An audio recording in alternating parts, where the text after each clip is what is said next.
lebih baik, termasuk memperbaiki kekeliruanku di masa yang lalu.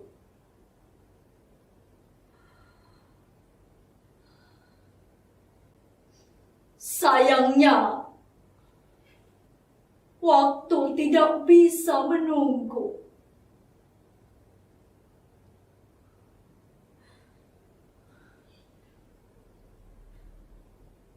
Orang itu bertambah dekat.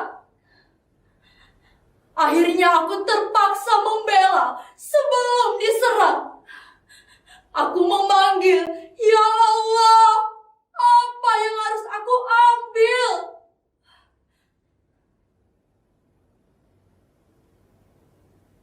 Di sana hanya ada sebuah kursi.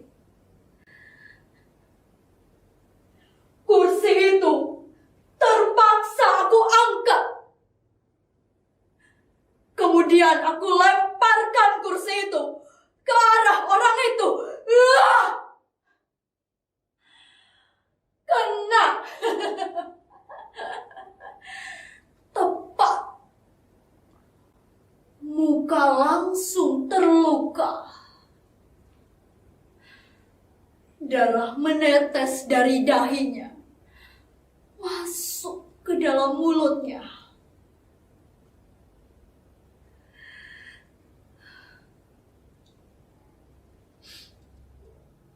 Tapi aku cemas.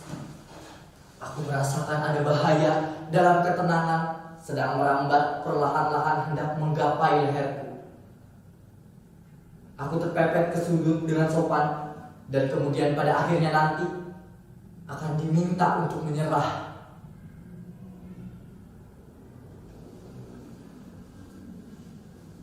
Aku tidak siap untuk menyerah karena aku merasa masih perlu untuk menunjukkan kalau diberi kesempatan lebih lama, mungkin aku sanggup bekerja lebih baik, termasuk memperbaiki kekeliruanku di masa yang lalu. Sayangnya, waktu tidak bisa menunggu. Orang itu bertambah dekat. Terpaksa, aku membela sebelum diserang. Aku memanggil, "Ya Allah, apa yang harus aku ambil?" Saya benar adanya. Segala ancaman hukum, vonis mati, saya terima tanpa pembela, banding, atau apalah namanya. Kematian adalah kelahiran yang kedua. Untuk apa saya berkelit kalau memang itu sudah winarah dalam hidup saya? Sudahlah. Saya tidak perlu rasa empati dan kasihan, karena dari pengalaman hidup saya mengajarkan sangat-sangat jarang dan bahkan tak ada satupun hal yang tanpa imbalan, resiko, juga rasa empati. Yang jelas, sekarang izinkan saya berbicara. Apapun yang akan saya katakan, biarkan seperti air yang mengalir dari hulu ke hilir. Mengalir begitu saja seperti curah yang mungkin terambah atau mungkin menabrak cadas batu dalam kepala orang, menimbul riak, menggenangi muka busuk para majikan hingga penguasa di coro-coro kota. Maaf, saya terlalu bertele-tele. Baiklah, saya mulai saja. Nama saya Sumara, umur kurang lebih 36 tahun. Saya seorang TKW, babu. Ya, memang saya babu, tapi justru itu saya hebat. Saya hebat karena berani menjadi seorang babu.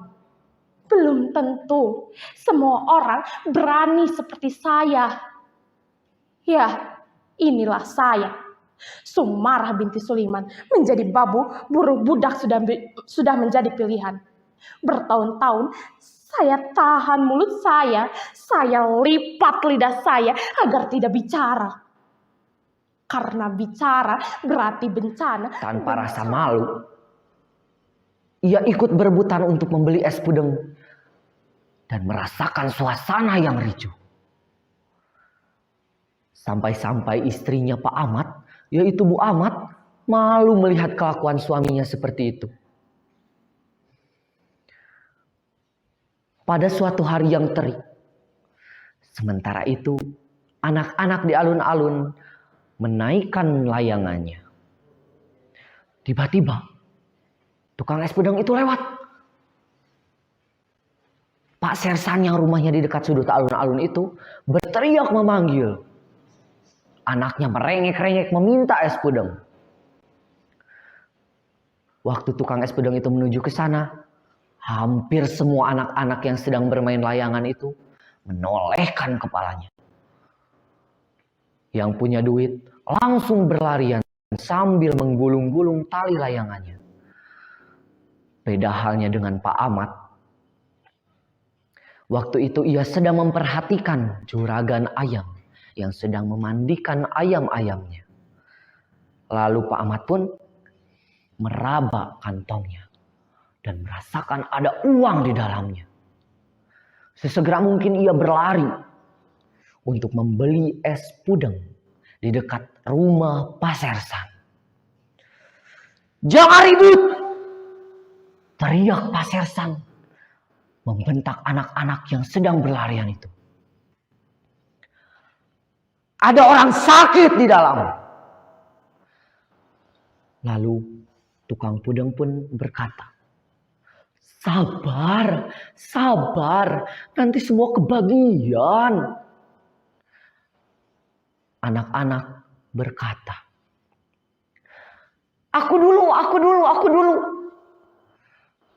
Adapun Pak Sersan, "Aku dulu." Bencana. Pudengnya yang Bencana bagi perut saya, perut Simba dan perut Simbo. Bencana pula bagi para majikan.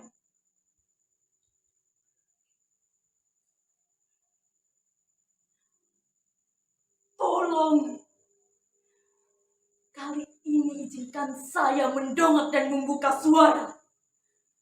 Benar atau salah yang saya katakan, menurut apa dan siapa saya tidak peduli.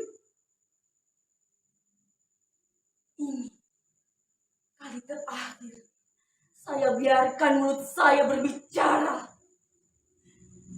Untuk itu, Dewan Hakim yang terhormat, biarkan saya bicara, jangan ditanya dan jangan dipotong. Kalau waktunya saya berhenti, saya akan diam selamanya. Saya tidak butuh pembela, karena saya tidak mampu membayarnya.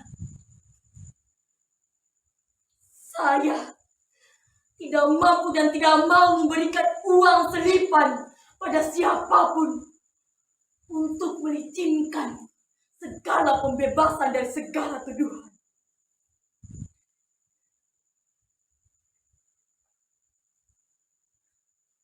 Dari kecil, saya tidak berani mendongakkan wajah. Apalagi di Karangsari, desa tempat saya dilahirkan.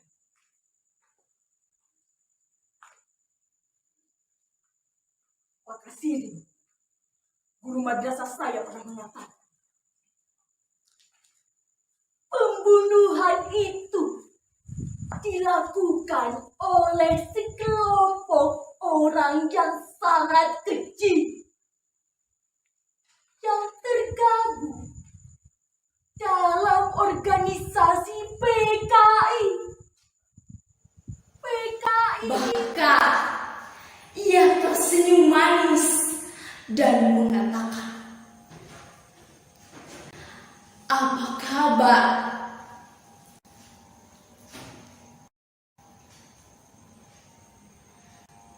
Tapi aku cemas. Aku merasakan ada bahaya dalam ketenangan sedang merambat perlahan-lahan hendak menjangkau leherku. Aku merasa terpepet